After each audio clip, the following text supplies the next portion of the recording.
En ouverture de saison au Théâtre des Amandiers, Jean-Louis Martinelli met en scène Britannicus de Racine, une tragédie aux multiples visages. Je peux raconter Britannicus du point de vue d'Agrippine.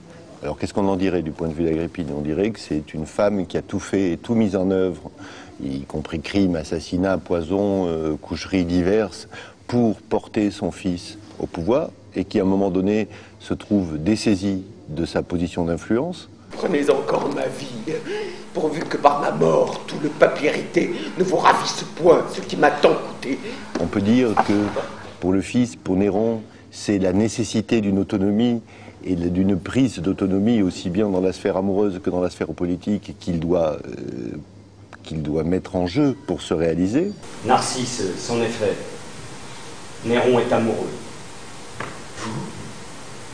Depuis un moment, mais pour toute ma vie, j'aime. Que dis-je? Aimer? J'idolâtre Junie.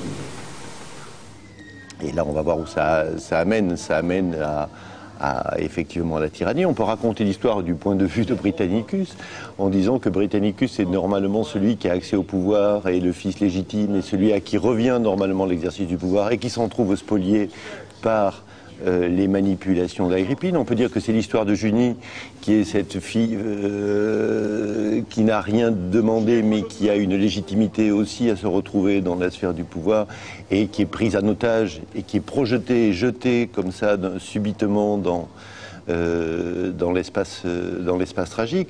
Vous voyez, et donc c'est ces jeux de construction que j'ai envie de mettre en place, et finalement, tout à l'heure on parlait des deux libidos, de celle qui concerne le champ politique et celle qui concerne le champ amoureux, et de montrer que quoi qu'on en dise, il y a des interférences d'une sphère sur l'autre, et qu'il conviendrait pour un exercice du pouvoir qui serait serein de maîtriser l'état pulsionnel et la sphère des passions. Pyrrhus, je vous ai cru tous deux d'intelligence.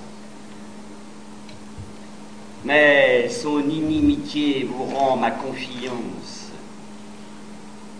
Elle se hâte trop, Pyrrhus, de triompher. J'embrasse mon rival, mais c'est pour l'étouffer.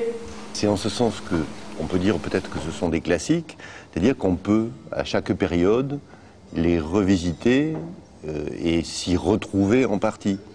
Mais il ne s'agit pas pour moi non plus de faire de cette pièce un déplacement et de la monter aujourd'hui pour dire on se comportait de la même façon au XVIIe que dans l'histoire romaine qu'aujourd'hui. Mais c'est d'essayer de se retrouver, mais dans l'épaisseur du temps.